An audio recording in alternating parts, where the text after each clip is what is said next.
Why am I... That was weird. It made me stand up or something. There we go. I was like, why am I zoomed so far in? I still am thinking about switching out these spiders, but like, Caddy gave them to me. I don't know what else I'd put there. Ugh. Ba-da-dum. That's your notification. Mm-hmm. It's a guitar strum. I'll turn that down. 1 second, please. Yeah, I'm going to turn down the brightness on my laptop because it's getting angry again. Ooh. I am not unplugging the water filter on the turtle tonight, though, because it helps circulate the heat, and it's just too cold for that. Average stream bitrate is too high. Unstable. That's weird. I wonder why. Normally the PlayStation does a better job of addressing that. That's interesting. We're live, but we haven't started the show yet. That's important. Correct. Strange. Delicious. What are you drinking? LaCroix. Ah. I know. The horrible, horrible thing. One of my friends is obsessed, so we started keeping it on hand for game nights, and after I was sick, it just kind of was like, you know what, this isn't half bad. Fizzy water. Bubbly. Bubbly water. To the socials. Better than having another monster before bed. This is true. I'm having hot chocolate coffee. I just finished a 16-ounce Celsius, probably about 30 minutes ago. I'm trying to not do that. I just mixed some coffee and hot chocolate and some creamer. I don't remember if we talked about it being our fourth birthday last week, so I'm put it in there this week. Happy birthday to us! I think we did. Yeah. At least. I don't remember. How many podcasts turn 4 years old? We're allowed to have a whole week of a birthday. We're on episode 154 at 4. Y'all ever listen to the Stuff You Should Know podcast? No. I don't listen to podcasts. Their podcast? I know, that's hilarious because we do a podcast. I listen. Not just like you guys. This is gonna sound bad. I pretty much have like a rotation of only a few that I listen to, and they're all ESO, and 2 of them are my own, and it's because I want to check the audio and the quality and give myself feedback. That's smart. I just don't retain information if I'm not reading it. Like anything I hear, it just doesn't work for me. I have to read a thing in order to retain information. The only reason I ask if y'all familiar with that podcast is talking about lasting for 4 years. That podcast has been around so long now that a lot of their episodes are, hey, we're going to play an episode from, however long ago. It's a classic one. And they're just they've actually gotten to the point where they can rerun their old episodes. Yeah. That's wild. It's an that podcast is not it's not like around a specific theme. It's all over the place. Like I listened to one about the bell oh my gosh, the Bell Witch thing recently. They have another one. They have others about which was not recent. What is the? Never mind. That's not what this show is about. I was like, what is the Bell Witch? I know the event wasn't recent. I mean, the episode I listened to was recent. And then they have others that are like how caffeine works. Huh. Interesting. And then another might be how does electricity function in it's all over the place. So it's not one that I listen to regularly, but occasionally I'll just scroll through to find an episode that sounds interesting, and it's kind of fun. Yeah, it sounds very eclectic. Yeah, it's all over the place. But it's just stuff you should know about all kinds of things. Interesting. However, we are stuff you should know about ESO, in case you're in the pre-show. Pre-show, tree show. And select all, copy, paste, Good jinx. post. Blue sky. Which account am I on? Oh, still on Snugpod. Perfect. Perfecto. Collections.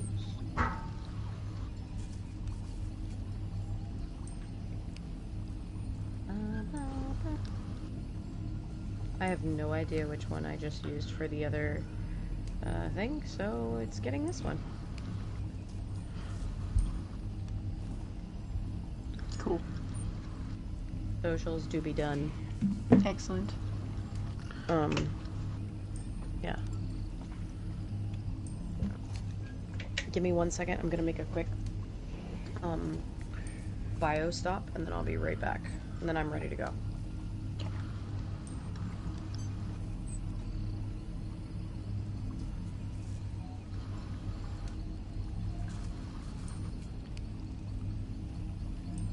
Hi, kitty cat. Oh my gosh, do you hear Jinx? No, I was talking to my kitty cat. Okay, good, because I'm like, she is at least 2 feet away from the microphone right now. We were doing a trial last night, and she was just, I'm gonna purr on the microphone. Hello, everyone, I am purring on the microphone. Oh, Jinx.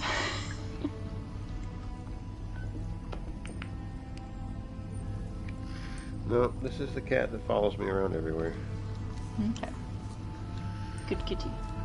Oh, you know when you have misbehaving kids and you go like 5, 4, 3, 2. You say I'm gonna count to 5 or count. By the time I get to 1, you have to be up here or over here. Right. That works on Jinx. That's funny. I've gotten her out of the basement and away from doors she's not supposed to be at so much using that. And I thought it was a fluke at first, but nope, it works. Animals can be rather intelligent, that's for sure. They pick up on things. Won't use her water fountain though. Plugged it in and went full Halloween cat and hissed at it.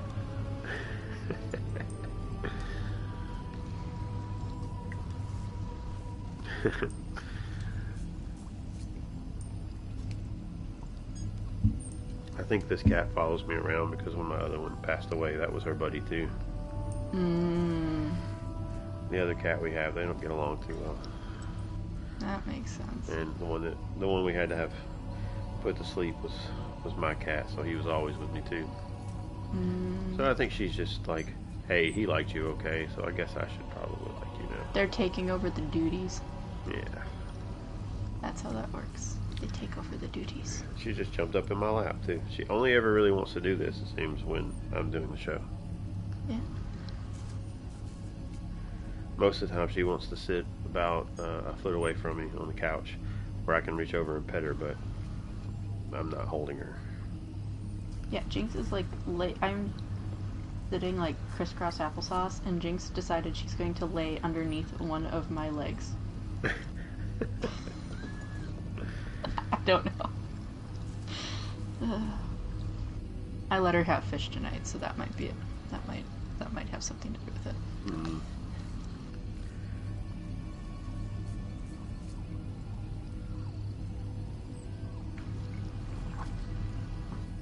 Because she'd like the fish. Okay, I'm back. I'm just refolding my blanket here that I sit on to make my Bosmer nest not quite so small in this big chair that I sit in.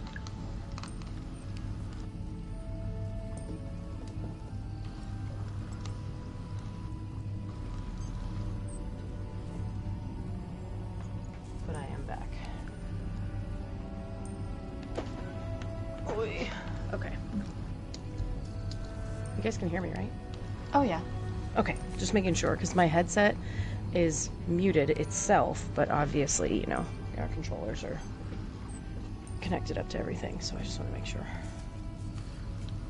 Okie dokie. Also, When did before we start Crazy the say show, how long she was going to be gone? She's I'm back. here. What do you mean she's back? Yeah, she was back soon.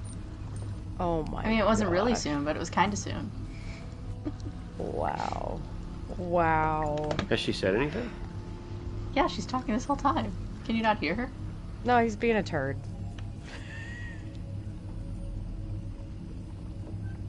I'll play along. Yeah,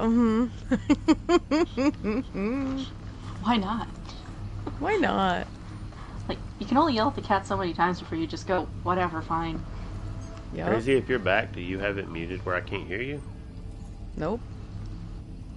Sure don't. Did she say anything, Gwen? Yes. Sure don't. She says you should be able to hear her. Mm-hmm. Hear you. You can't hear me at all? Oh, you're starting to sound, robot again. Oh no. It says my stream is excellent, no recommended changes. Yeah, I was just being a turd. Yeah, I knew you were. I was figuring that was what was happening. I was like, well, if you can't hear me, I can just leave then. I mean, if you don't need me here. Need you here? It's not about needing you here. You have to be here. Someone here. has to sit in between me and the cat, or otherwise we're gonna get in a fight. Yeah, she already moved once. Okay. I came in and sat down beside her and she moved over. Actually, when you sat down, it kicked me out. Did it? That's weird. Yep. Oh. And then it wouldn't let me sit there. I assume you just put a sweet roll there or something. It was like, I'm sitting. You know why? Because we're all shifted over one chair from where we normally sit. Mm-hmm. It's fun. It's oh my gosh. Well, it's actually easier for me to sit here because then the camera doesn't get stuck on the stairs. Better. If I rotate around. Yeah. Okay. I'll just go sit over here. Are you gonna stand up and go to the very far one? Should I? Don't do it. Don't you That do way it. it's every other chair. We each have our own space. It's like COVID distancing. Okay. Let's not go back there. No, we're not. We're not going back there. I might revolt if that happens again. I mean, they all revolted the first time. Yeah. All right, let's do Anyway. this. Let's do this. I have a kitty cat in my lap who never lets me do this, so. I'm muting. You're muting? There. Muting. Okay.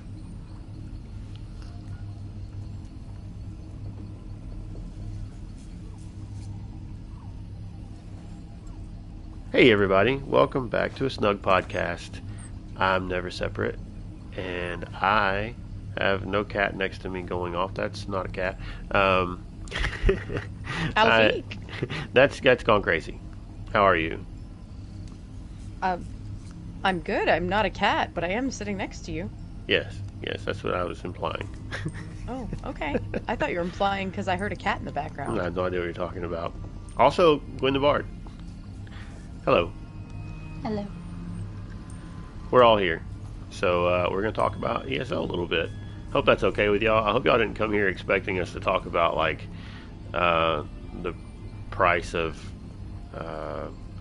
potato chips in Guatemala or something like that, because I have no idea. No. So, what have y'all been up to? Y'all been playing ESO at all this week?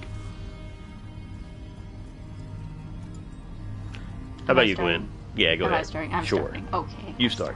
Do it. You do it. I went first last time. I have. I did another trial. I found a group that I'm able to run with. Probably, hopefully, kind of consistently. I might even end up doing a hard mode. Ooh. Or a fancy. vet soon. Ooh, exciting. It depends on what happens next week. Because of not ESO things, and the world being stuff, we'll see what happens. Anyway, but I also did a PvP this week, and if you see a red Gwen the Bard running around, please note that is not an imposter. That is me helping my little sister learn PvP, and she only has an EP tune. So I am being the good, proper older sister and helping my sister. So if you see a Khajiit in running around that's only like level 20 in Cyrodiil. That's why. And let's see. Oh, the most important thing. I finally got my Grandmaster Crafter crafting stations, so that's nice. Now I can start working on my weird little crafting area in my house, but based on how long it took me to get those, I am not confident in ever getting any other stations, but I'm glad I have them. I feel slightly accomplished because that has been one of my ESO goals ever since putting crafting stations in a house was a thing, because of the current drop rates for master writs, and because of just I've been playing so long I'm starting to know more and more motifs. I've even branched out from doing more than just consumable writs, and I'm doing like clothing and woodworking, and it's so crazy. But that goal feels a lot more tangible with the current master writ drop rate, and it's been very nice. So I started getting back at those again, and even accumulated enough tickets to finally get those things, all of them. So yay! And yeah, that's it. Awesome sauce. I have recently acquired another set of stations to put into my master stations. So I kind of did a little bit of that. But I already had the stations, I just had to actually go attune them. And so I went and got the Tideborn set to put in the house. So any guildies that want to make use of the Tideborn set can do so from within the guild hall. And I've been doing a little bit of other work, remodeling some stuff in the house. It's a very slow process for me to fool with that, because sometimes I get on thinking I'm going to do stuff and inspiration just isn't there. I have redone where all of the crafting stations and stuff are located, trying to figure out what to do with a few other things, how I want to move them, if I want to move them, if I want to keep them in the house, or if I want to, just take them out altogether. I did take out a bunch of things that were crazy. I don't know if you remember when we were working on the little obstacle course thing. Yeah. That's been several years ago at this point, probably. Yep. I think that was at least 2.5 years ago. Yeah, it's been a while, and it never got finished. So I took that back. I took all that stuff back up because it just takes up space in my house, right. My furnishing slots. And looks bad, to have something unfinished, so I just took it out. But I've also, I don't know, I was in Glenumbra before we got on, but I just poured it in over there, so I don't actually know if I've done any of that this week. I'm still working on trying to do that quest line there, so that's been pretty much it for me. What about you, Crazy? I have played a little more this week than in previous weeks. So I've done a little bit of White Strikes Mayhem. It's not been really doing White Strikes. It's been more of logging in and going, which one is the most yellow, so that I can have the easiest time to get these tickets and get out, because I'm trying to keep up with tickets to catch up on the last few things, now the new stuff that I didn't get. I also am wanting to have my tickets maxed out when everything converts to trade bars in March. So I'm trying to maintain 12 tickets at all times on all platforms, just to ensure that when the conversion happens, I'll have the most trade bars possible for everything to flip over. I randomly the other day was in Cyrodiil running around, and I thought, next time I see a quest marker out here, I'm just going to do it, because there are cute little side quests in Cyrodiil that nobody ever does or probably even knows about, and they miss out on them. And I ended up picking up this quest at a winery up by Bruma, and you have to run around Lake Rumere, which is, obviously the lake around Imperial City or whatever, and you're supposed to pick up this ash, and then you go back, and it actually gives you a personality. So or a memento or something for the drunk, an additional wine drunk personality, which I didn't know that's where you got that from. So I ended up getting that. Oh, it's an emote. That's what it is. It's not a personality. But yeah, Lore-wise, I started reading The Hero's Guide to Tamriel, which was a special release that they only made like a hard copy of a few of them. And so I've been doing some lore stuff with that. And then something that we're going to talk about in just a few minutes. I kissed the ground quite a bit on the night market in PTS. Just for like an hour or so one night I popped in there just to kind of see what it was about. I did the very first introductory quest, no spoilers, but it's kind of fun. The area is fun to look at. And then I thought, how hard is this? So me and Matt went in there and spent a majority of our time dead. So it was a fun time. I was like, yeah, I think we need some people with us. So I'm looking forward to seeing what they do with more of that and with the feedback that comes out of it. And last but not least, I can't remember if we mentioned it last week or not, but it was, according to our socials, our 4th birthday last week. Woo! I'm blowing streamers exciting. in the air. Blah, blah, blah, blah. Yeah. So it was our 4th Snugpod birthday, which is pretty amazing. Episode 154 at 4 years old. Look at us. That's been a little while. We're definitely not old enough to use email. We made it more than 12 episodes, everyone. More we did than it. 12. We did it. If we only had 12 episodes in 4 years, that'd be a really bad release schedule. I'd be really confused if we still, were doing it. If we only we only That's cover fair. major changes. Yeah, right. There are some shows that do that. Yeah. And they're successful. Yeah. I mean, you could do it. You could make it work. Yep. For sure. All right. So news. News. How about you tell us about that night market? Sure. It says, scout out the new night market event zone on the public test server. ESO's first event zone, the Mysterious Night Market, is now available to test during this year's Jesters Festival and more. Or along with this year's Jester Festival, so sorry. This week, the PTS has been updated to include more features from the upcoming Update 49 and the Season of Dawn and Dusk. The Night Market event zone, with 3 distinct factions to pledge to, and many arcane treasures and secrets to unlock, will be activated later today. That was back on January 20th. After the PTS update has been active for a few hours. Additionally, this week's PTS update also includes testing for Jester's Festival and other assorted changes and fixes. Note this week's additions do not include the Tamriel Tome system. When Tamriel Tomes arrive next week, there will be a sample tome containing simplified offerings for the purpose of ensuring Tome system functions as intended. The full Season 0, Dawn and Dusk, Tamriel Tome arrives with the season's launch. To access the PTS environment, go to the Settings menu within PC Mac ESO Launcher by toggling to the Show Public Test Environment option. Then you can download and access the test environment, and don't forget to leave feedback or report any bugs you come across by typing /feedback or /bug in the chat. For more about Season 0, Update 49, and this particular test build, be sure to check out the Season's announcement blog and the patch notes on the official ESO forums. So, yeah,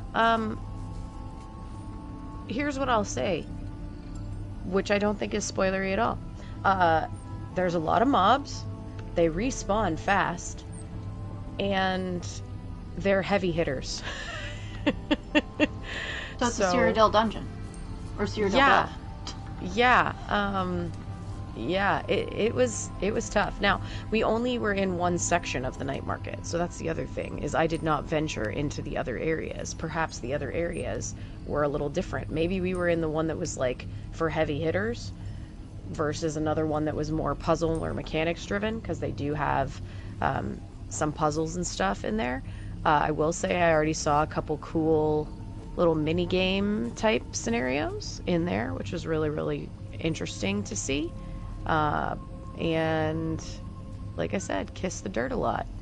So it was a good time. I'm excited. I think it'll be a really good content drop for guilds who want to do additional stuff together, for people who want harder content until they wait for the new overland stuff to arrive. So it's cool, and visually really good, and the lore on each of the factions is really, really fun. There's some really fun NPCs in there and some fun things going on that are visually really cool to look at. So it's neat. I liked it. Can't wait for everybody to get to try it. So did you enjoy the faction system? Yeah. What I saw, I liked. Now, there is something to clear up about the factions, which I did not understand, but once you select your faction, that is your only faction that you are contributing towards for that entire run of the night market. So you would have to wait to swap factions again when it reopens again with different theming or different updates. And that is what does that mean account. for... Correct. What does that mean for achievement hunters? Well, it means I'm sorry, but you're going to have to slow roll those achievements with each faction or each locale, and then swap per opening, basically. So that is something for people to be aware of. Oh, pardon me. If they are achievement hunting for particular titles, things like that, they're going to have to pick what they want to work towards probably the most or first, realizing that they will not... Yeah, they will not be able to swap midway. And it makes sense because of how the faction system works with points and stuff, and the like the merchants. So I know exactly, you can tell exactly why it functions that way. It's just going to be one of those things that I think, unless the average player does a little bit of research, they'll be shocked to find that they can't just swap. I was actually thinking of it, or a great way to think of it is to think of it almost like faction locked PvP, like where when you go into Grey Host or whatever, you know, you're locked to your faction for X amount of time. It's a similar thing. You can't faction jump. So in one of the Discords I'm in, there was a post by someone that was one of the lore books that explains the factions. Yes. And I read that. I read it, and besides crying, it totally makes sense. You can only sell your soul once per cycle, at least. Yep. Yeah. Very cool. It'll be, I guess we'll see. There has already been apparently some discussion about reevaluating that.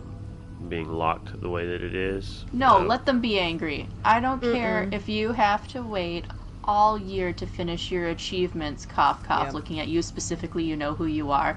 You can wait. Well, but I think that there's even been some comments from maybe people on the development team about, you know, they've heard that feedback, but it sounded as if, for the time being, that they're sticking with it. Yeah, I think from a lore perspective, and also from the perspective of the achievements or the furnishings that become available are based upon the faction and how many points they have, it would really water it down if you made it so that you could jump back and forth. I think the other way to have handled that would just have it be per character instead of per account. But I guess, but then you could just jump character. I guess. I don't know. yeah, That's one that I'm kind of, I think, more hard on, and I think it's not bad because it's not like you can never change it again. You just have to wait till the next cycle of it, which they're already showing the night market potentially returning. You know, there's only like a gap of a very, you know, short-ish amount of time, like 3 months or something like that, I think, is what was speculated or something. So for me, that's not that long to wait. But everybody's different. I think it only really only is an issue for people that are just hardcore achievement hunters that want it as fast as they can get it. I don't know what achievements I have and what achievements I don't have, so as far as that goes, I wouldn't really know one way or the other. The other thing I will say that is very helpful, I think I would be more upset about it if you couldn't view the achievement or the furnishings and things like that. But before you select your faction, you literally can go up, talk to everyone, read through everything, select the merchant to check their wares, to go, is this one that I would really want to join? Is there anything in here that is really worthwhile to me at the moment? Because that was one of the reasons why I made the decision I made, other than the fact that I think the name was just cool. Like, I liked the stuff that their merchant was offering for their faction, so that's why I selected what I selected. See, I like that. If I'm selling my soul to a Daedra, I want to know what I'm getting out of it. You're not wrong.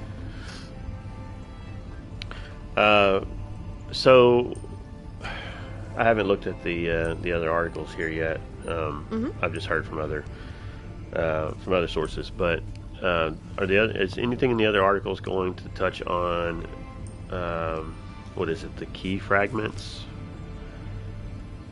that drop in order to maybe it's not key fragments, but you have to have something in order to access like the trial. Oh, yeah, we haven't really had any information on that as far as I know. Hey, the night market's out. Does that mean the house is out? Yeah. Have you I've already been in there. The house? What type of house is it? Tell me. It's a nice size house. It does have areas that are unlockable. Think kind of like the house in Elsewhere, where you have wings that are unlockable. Kind of figured that. What zone is it in? Fargrave. Excellent. That's all I wanted to know. I don't care about anything else. I'll be surprised. Thank you. Yes. I do enjoy the home quite a lot. I want to say something else, but I don't know if I'll get yelled at, so I'm not going to say it. And, okay, so for anyone going, well, of course it's in Fargrave. It's where the event zone is. Why wouldn't it be in Fargrave? Well, Fargrave is also a DLC zone. And typically, the houses in the DLC zones are the ones that sell for like $100, like real world dollars. Like you don't get a chance for it unless it was a random drop like the Sigilla type thing. Yeah. So, it's nice. Now you've got me questioning myself, and I'm gonna look it up, but I'm pretty sure it was in Fargrave. Didn't mean to make you question yourself, because it makes total sense it'd be Fargrave. Yeah, I'm like 99% positive, because actually it is. It's right in the front door of the event zone. Sorry, that took me a second. That's definitely where it is. Knight's Den, that's what it's called.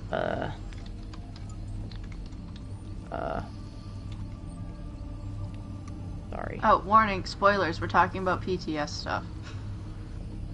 It is, it's in Fargrave. That's all. Cool.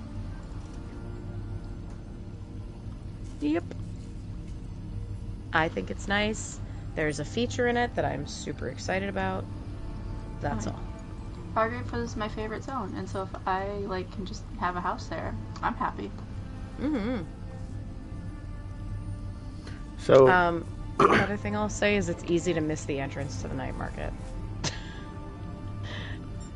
Fargrave is already a maze. Like, it is a city built on top of a city with more parts of the city interlocking the city. Like, you see Daedra literally just monkeying across underneath bridges. It's a maze. Yep. True. The only quest I haven't done there at this point is the quest with Deviath Fear. I am ignoring him, and I will continue to ignore him. Devith, cursed Devith. I have done all of the side quests in Cyrodiil. I will still continue to ignore Deviath Fear. Love it. Alright.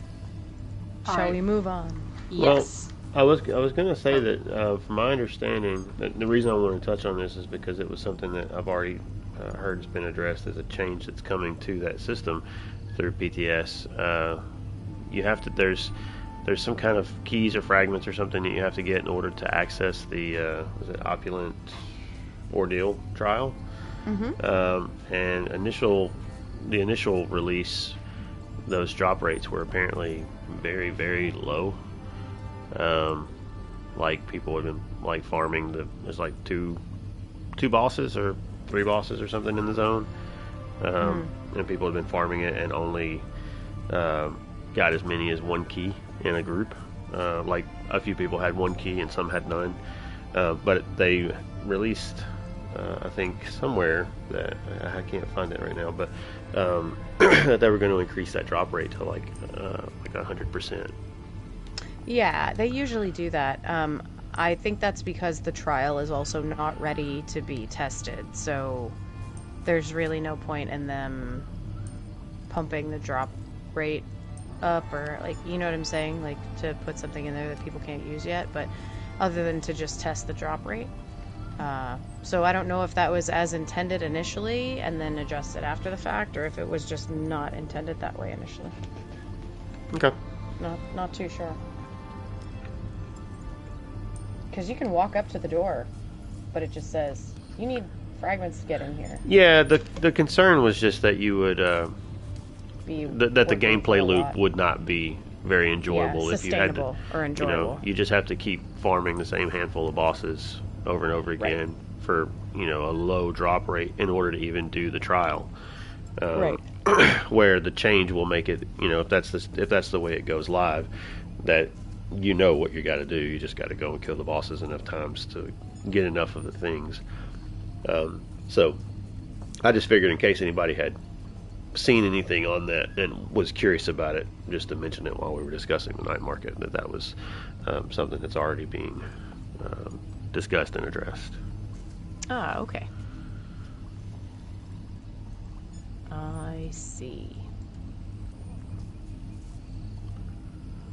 So there's I've kind of hit a wall. And no. Have you actually done it? No, we are resuming the wall. Yeah. For the next 3 days. Okay. 2 days, technically, at this point. Yep. For the most part. Alright, resume your raid on the Writhing Wall Fortress for a limited time. As part of our Make Good for last year's Writhing Wall event participants, the Writhing Wall Fortress PvE dungeon has returned and will be open from now until January 28th. During this limited time period, all Content Pass 2025 owners can return, or visit for the first time, the Writhing Wall Fortress dungeon. Confront the giant Daedric Titan Zysax, and forever shudder the Soul Spire. While the Writhing Fortress remains open, its associated quest, if you haven't completed it yet, and rewards will be available. Simply enter the instance located east of Solstice Siege Camp to begin. Note that the Writhing Wall event Phase 1 and 2 quests, NPCs, or rewards will not be active along with the return of Phase 3. The issues that may have previously hampered your attempts to conquer the Writhing Fortress have been resolved, so this is your opportunity to finally complete this stage of the event and earn the Wallbreaker title. Don't miss out. Never. Have you gone in there? Mm-mm. Nope, Why not yet. not? Well, because actually, to be honest, I've kind of forgotten about it being live again. And I've been in the middle of snowpocalypse the last few days. It's actually been more like snow and ice apocalypse, but... Okay, so snowpocalypse clearly isn't that bad if you're not wanting to, like, retreat to a tropical island with a bunch of worm cultists. Well, it's not that I don't want to do those things. I'm just also locked up in a house with 4 other people, sharing the same space and, television that I play on, so... So what you're saying is after show we're doing the Writhing Wall. I'm off work tomorrow, so okay. Oh, wow. Okay, well, I guess we'll have to see. All right. Kids okay. don't have school. Show's over. Let's go. I don't have to get up early, so I assume probably won't be a problem. I mean, I have to get up early, but it's okay. Oh. So, yeah. Yeah, I'm glad they brought this back. I hope it's good. Did this just go live today? Nope. Back on the hold please. 20th? Is that right? I think it probably... It went live when White Strix did.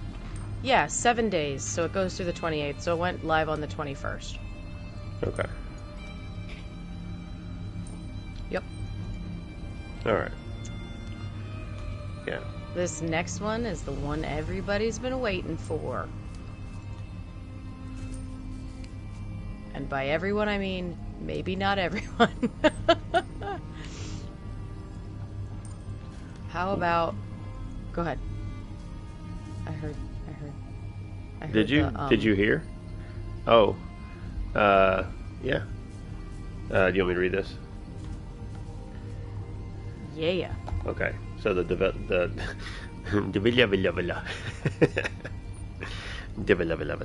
Gotcha.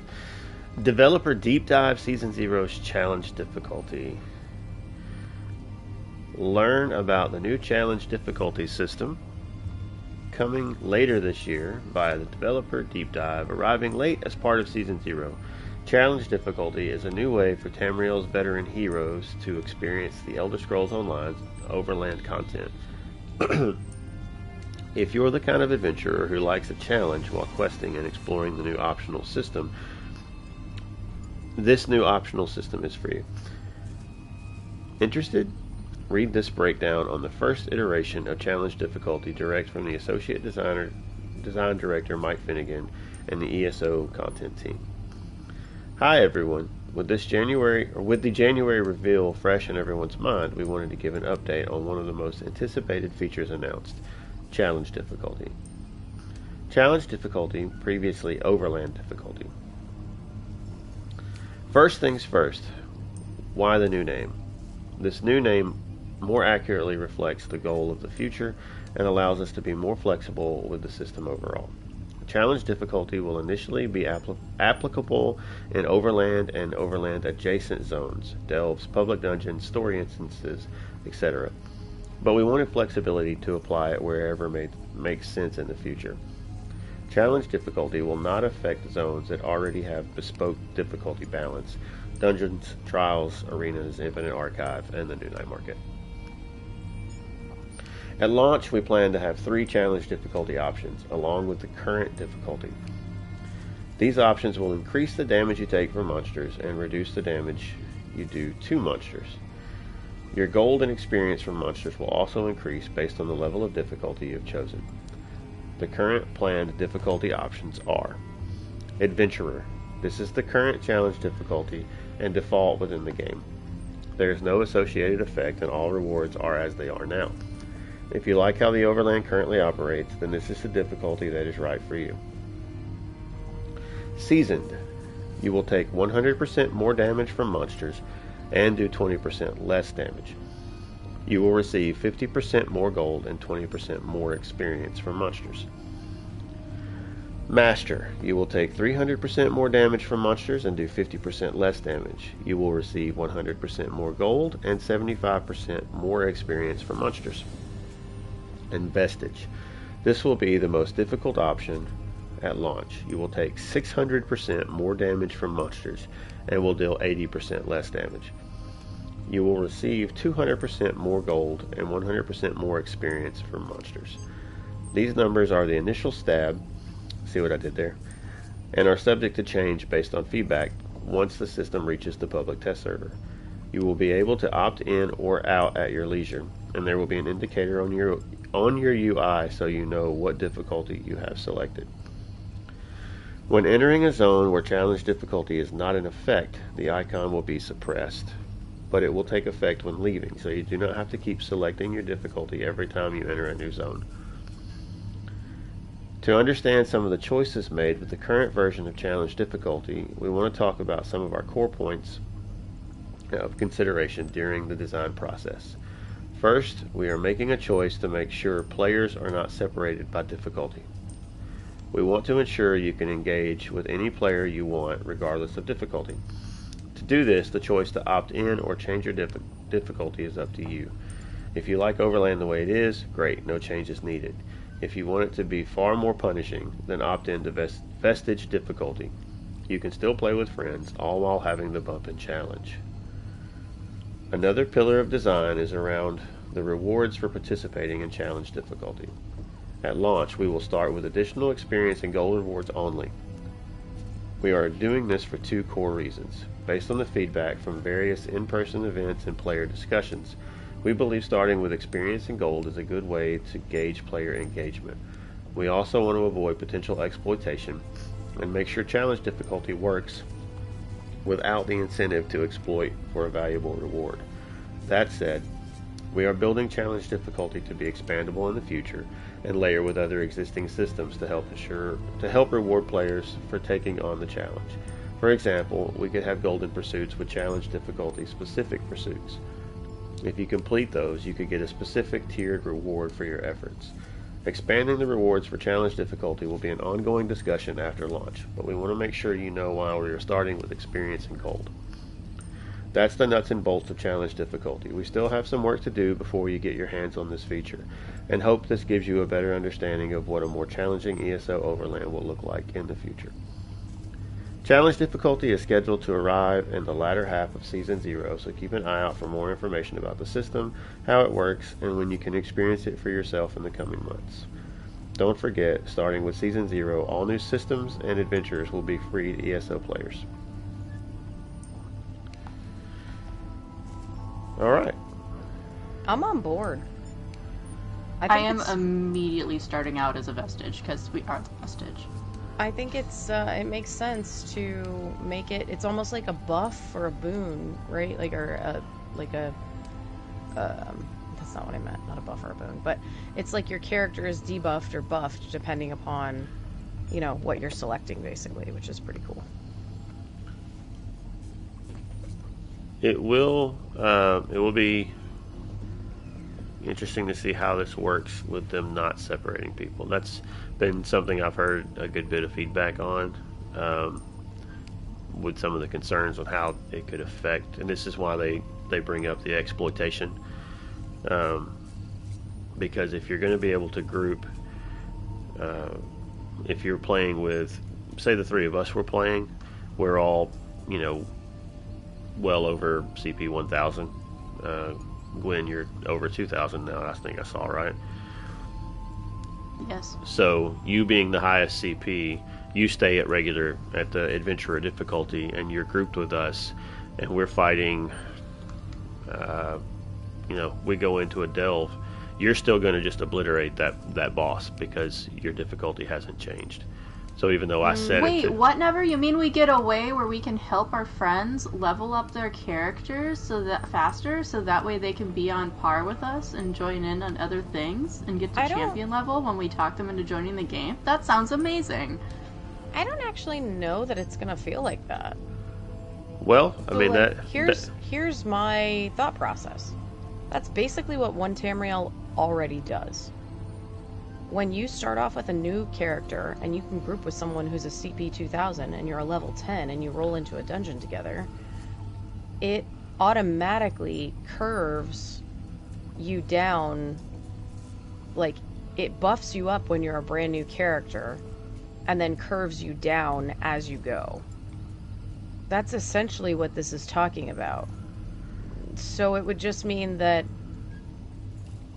if you get punched by something, you're going to feel it way more, and your actual thing isn't going to hurt necessarily as bad, but there might be more of a chance for you to be dead and Gwen to have to be trying to pick you up. Do you see what I'm saying? I think it's going to even out. Well, I didn't mean to be so pushy, but I agree. My initial take, Never, but I agree with Crazy on this one.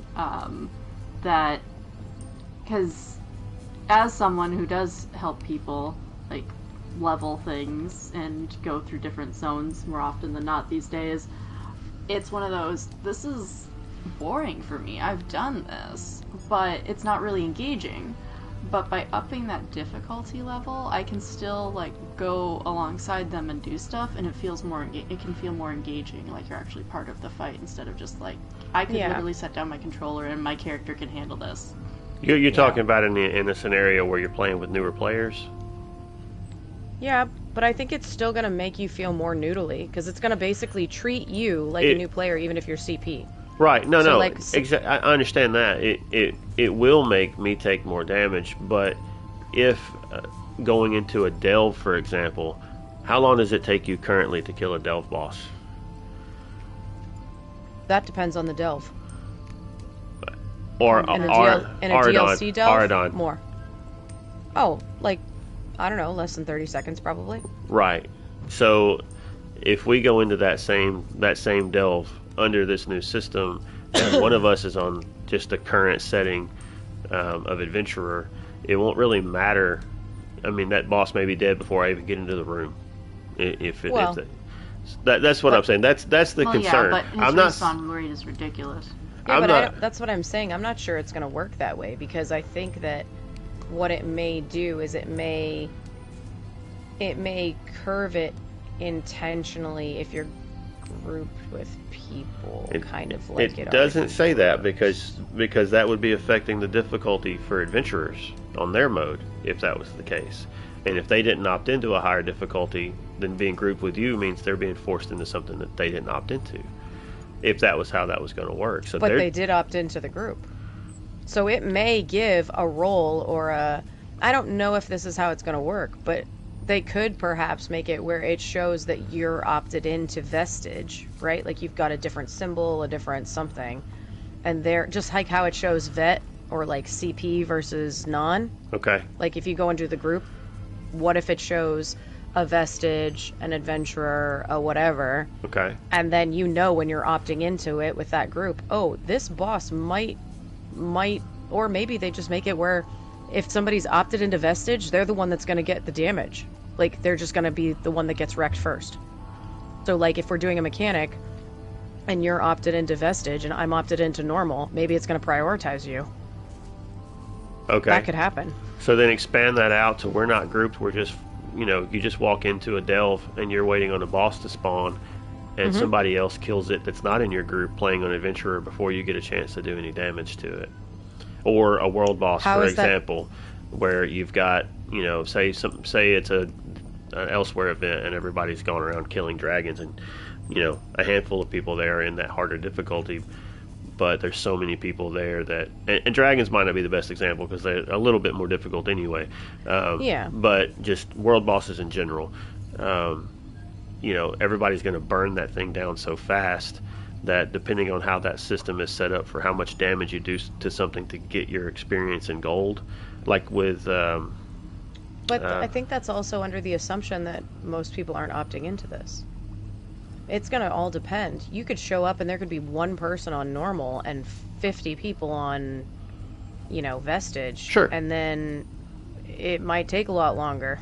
Right. I'm not... Because those people are doing, play with it for a month and 300% then give a less. Yeah, I'm not. I'm not speculation. I'm not saying that these are necessarily my biggest concerns. These are just concerns that I have seen voiced, and I'm just putting them out there just for the sake of discussion. Me too. And that's why and I think that's exactly the reason that they mentioned that this system could be exploited, because on the flip side of that, you could take your group of 12 into a some kind of content and have one person that's a high CP just stay on adventurer difficulty so they can burn everything for you, and then you just get that bonus XP and whatever the better rewards are, which is why they're not giving out, because they don't want people to be able to get higher tier rewards, and that's how they manipulated that system. I don't think that's what they mean by exploitation, because if that person is on adventurer or whatever, they're not going to get that reward because they're not opted into that tier. I think what they mean by exploitation is charging people for carries or charging people for other stuff, potentially, is how I would read the exploitation piece of that. Yeah, that's valid too. Yeah.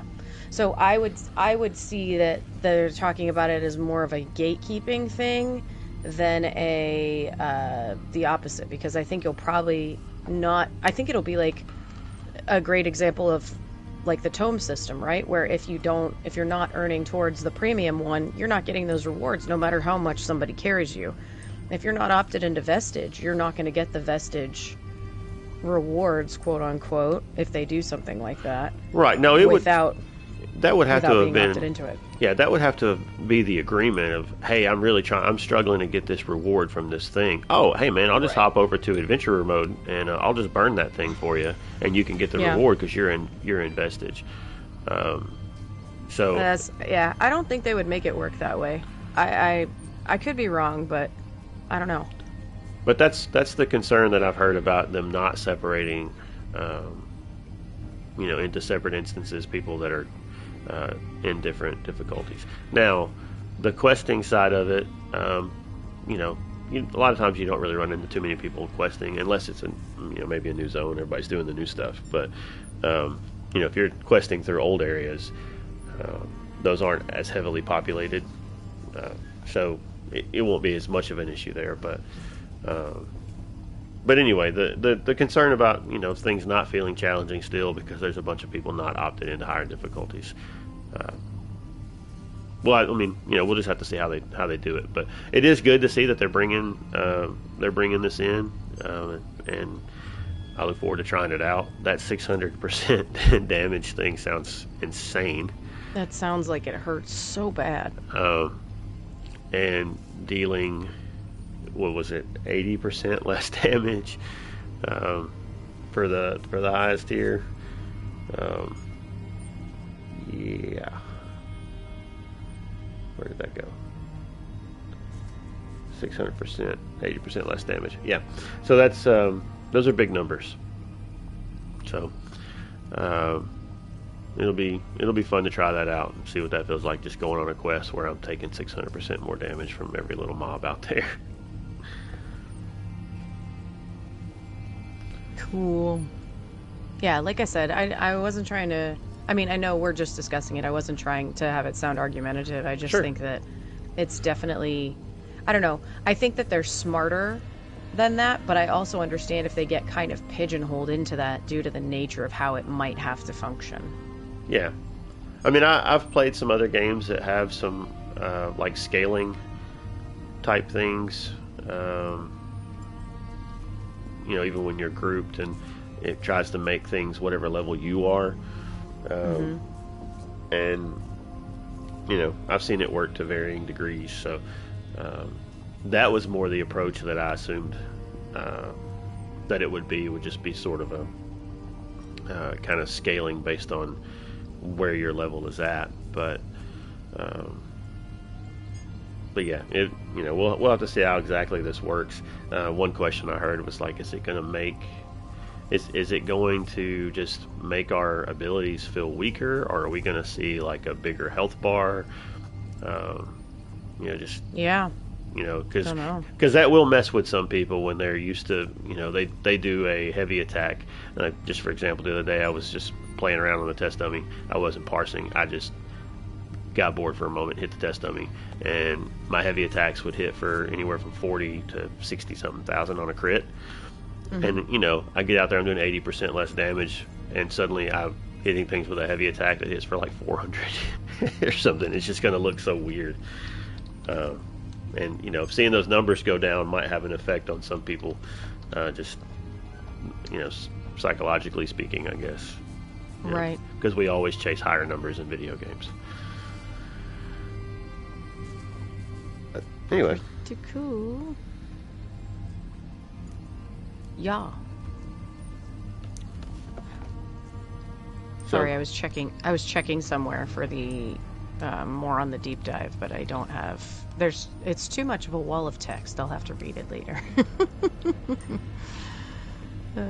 Well, that was just some stuff I'd heard from the community, and the community often guides us to things. So they do. They guide us so much that they talk about community guides for the season's reveal and more. So I'll read the first paragraph, I guess, and then we'll talk about it in just a minute. It says, have you heard the big news? Big changes are coming to the Elder Scrolls Online later this year, including a seasonal content model, more methods to earn rewards, improvements to the core player experience, and a refresh of the iconic Dragon Knight class. If you'd like to learn more, check out some of our favorite ESO creators' reactions to the recent news, as well as some early guides focused on the upcoming content arriving in Update 49. Please note the guides below were created during Update 49's PTS cycle, so there may be tweaks and changes at launch and beyond.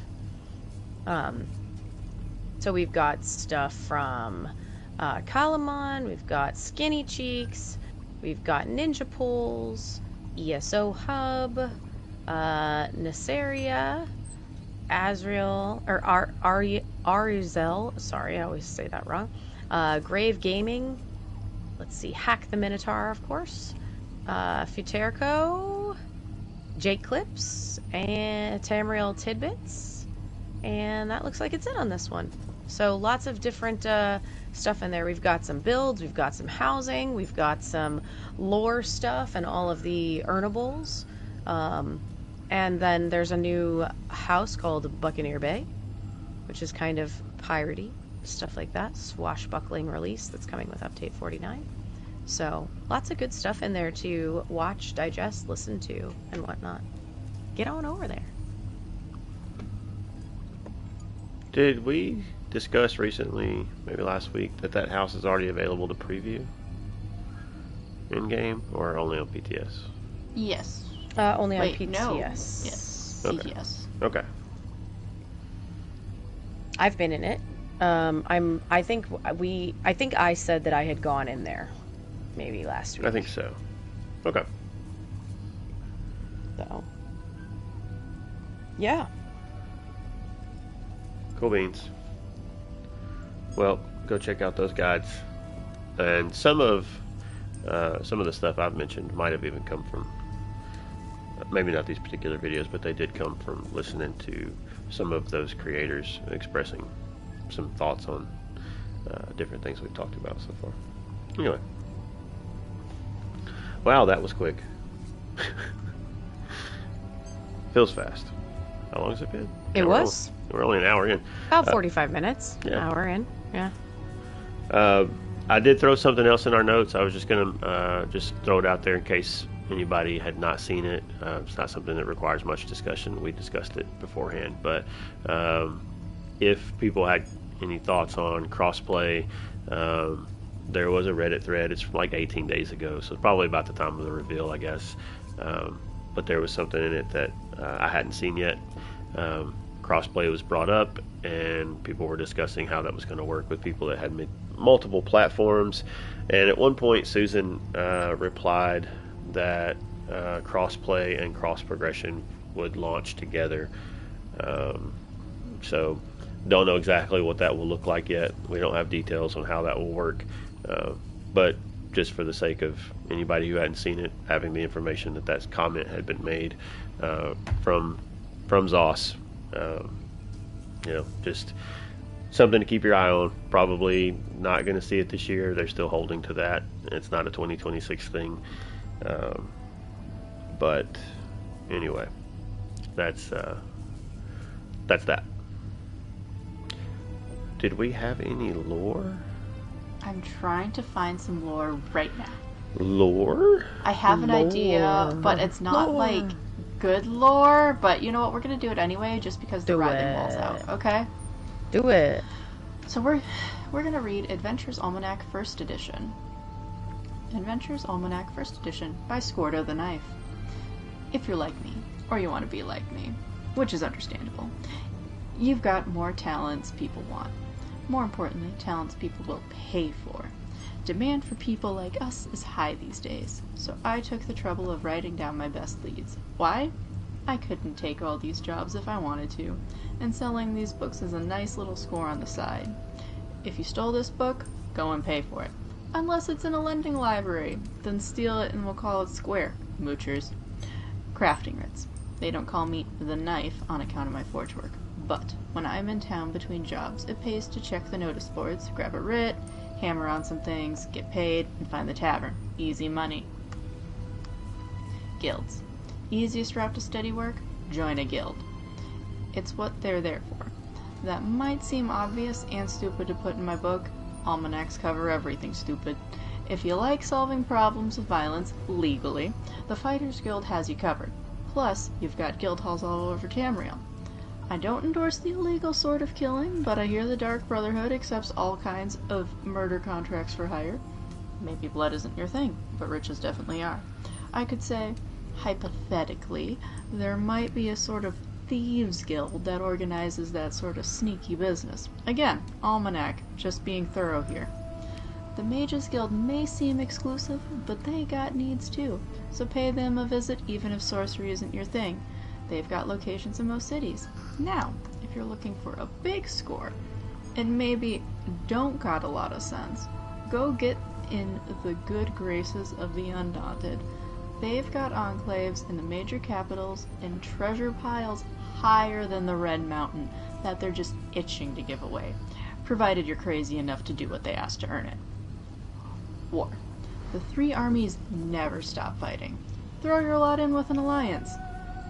Get to Cyrodiil in the Imperial City and reap the spoils. Plenty to go around for the victors.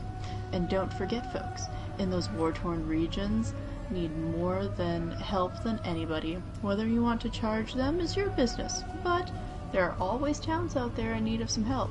Regions of interest. Some places just have more need for people like us than others. I don't just visit Hrothgar because it reminds me of home. Orsinium's got a big demand for tough types to go out and pacify the wilderness, and well, I can't say it's conveniently profitable.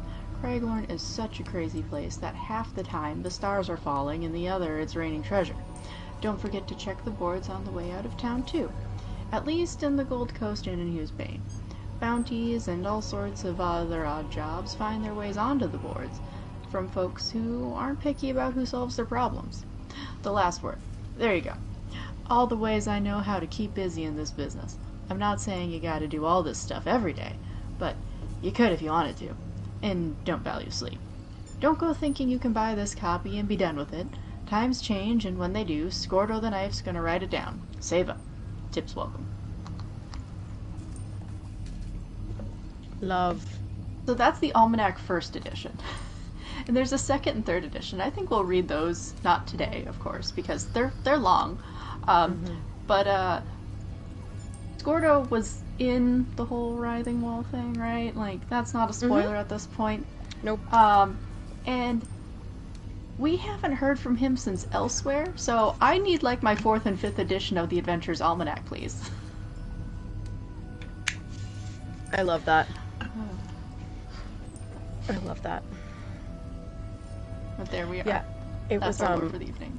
It was really hard. Never, and I had to restrain ourselves from saying Undaunted. Because of the Undaunted. Because of the Undaunted. Yeah, I almost did it. Undaunted. It was funny. The other day, I literally saw the word Undaunted somewhere, and I thought to myself, Undaunted. Oh. Undaunted. We are undaunted. And I was like, oh no, I can't escape it. It's permanent now.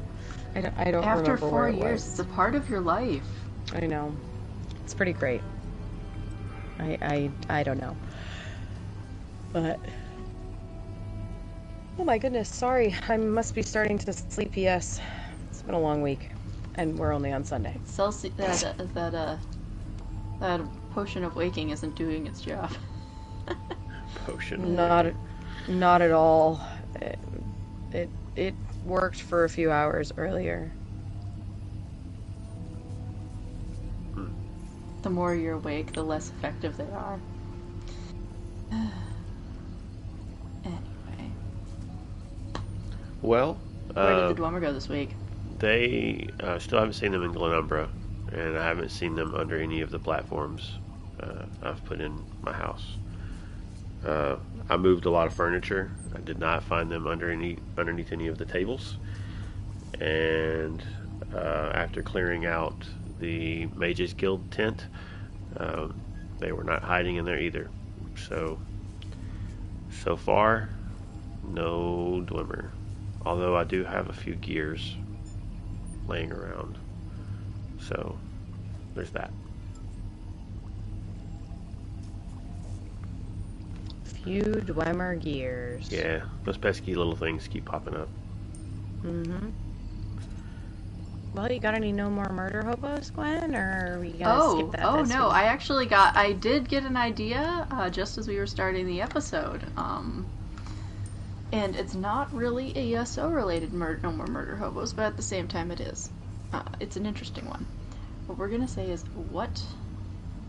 how would your character respond if they think of a franchise? Think of any other franchise that isn't ESO.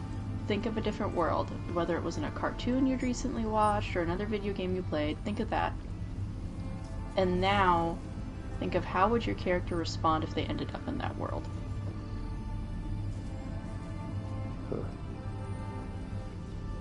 How would your character respond if they were in a completely foreign situation where the rules of the everyday life that they're used to do not apply?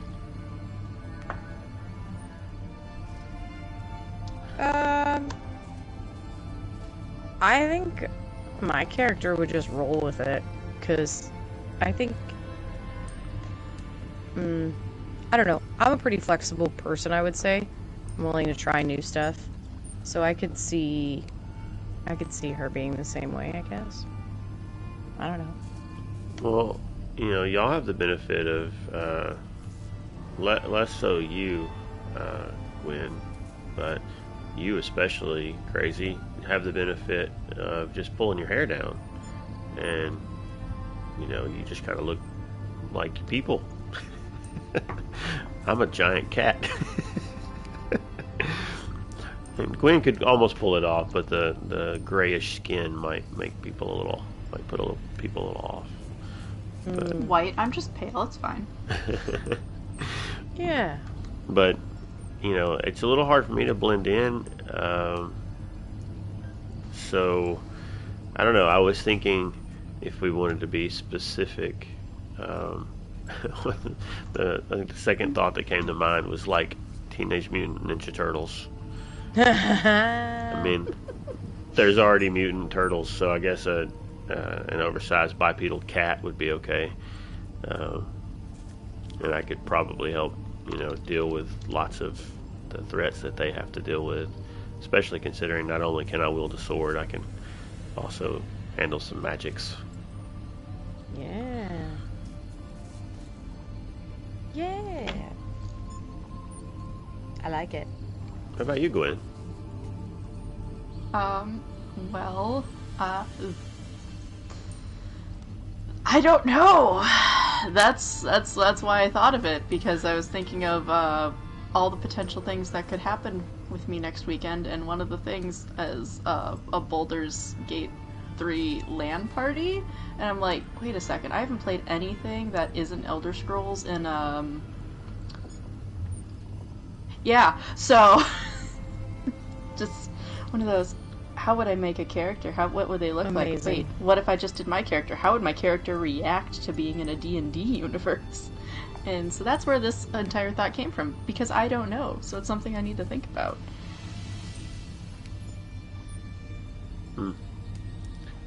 Well, I do hear good things about that game, so good luck with that. Maybe it'll be a good time. Gwen the Bard. I have no idea. If that's the thing that happens, there's like 3 potential outcomes to this weekend, because the world is what the world is. But we'll see. We'll see. Well, all right then. But we do know what's happening this week, though, is announcements. We do know the announcements. If you're not doing anything Tuesday, we recommend that you brave a couple of dungeons with some guildies. That is Treacherous Tuesday. So group up, get in Discord, in-game, either way. Find some folks to run some dungeons, go chase some achievements, grab some gear, do some story runs if you haven't done those yet. Tuesday is the day that the Lore Seekers PlayStation Guild says, do it, do that thing. Do it now. Do it now. What about Thursday?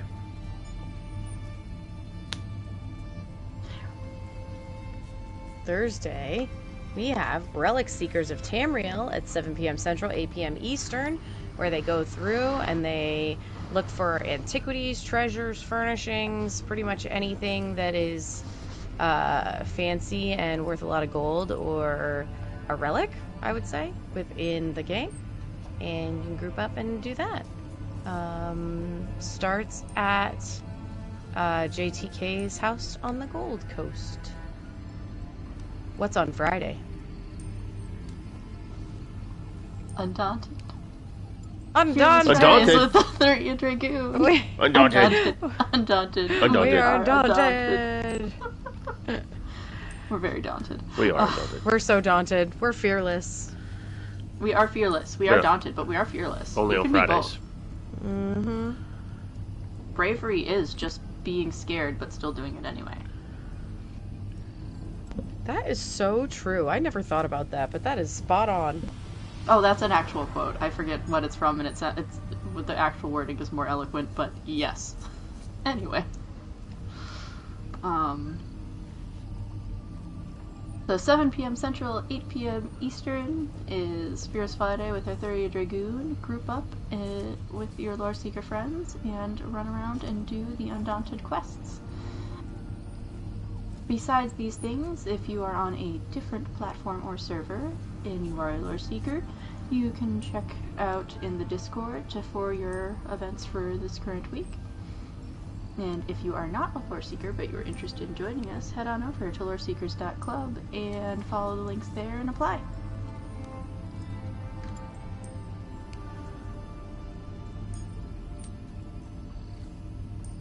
Yes, indeed. I'm sorry, I was in the middle of reading something else as well. Did you get the contact information in there as well for us? No. No. Okay. No.